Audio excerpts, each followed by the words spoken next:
Now, are we seeing Wi-Fi being introduced into hospitals, let's say not in South Africa, but in other countries?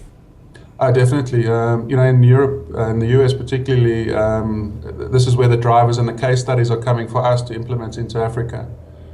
So it's used quite readily and quite widely across a number of areas.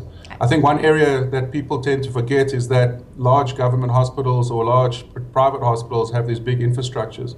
But this also provides the ability for mobile and remote locations for hospitals to implement Wi-Fi environments that can obviously then connect back to the wide area networks that provide all the information from the base or central hubs of the larger hospitals.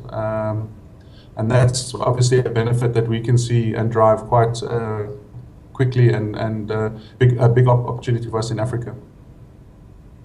Now, how much would it cost, vaguely, how much would it cost to install a Wi-Fi network that similar to the one that we've been speaking about into a hospital in South Africa?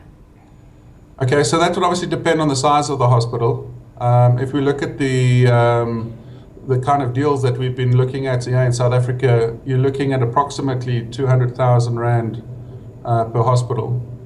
But it obviously depends on the number of floors, the radio frequency coverage that's required, the type of controllers, the level of security, the network infrastructure, those kinds of things. So that's it's kind of like asking, how many APs do you need for a hospital? You're not quite sure how big it is. So, yeah.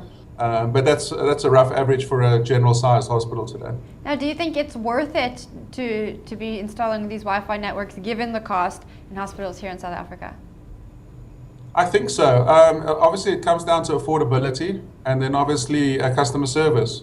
So some hospitals will use it as a differentiator from a customer perspective, and some hospitals will use it as a differentiator from a service delivery to patients via the medical staff that are there. I think the way that we're going today and the push from the public for the ability to access Wi-Fi is a big driver. And I think in many instances where the hospitals are perhaps not thinking about it, end users will go to hospitals where this facility is available, and slowly but surely the trend will pick up and will be taken up by the rest of the groups.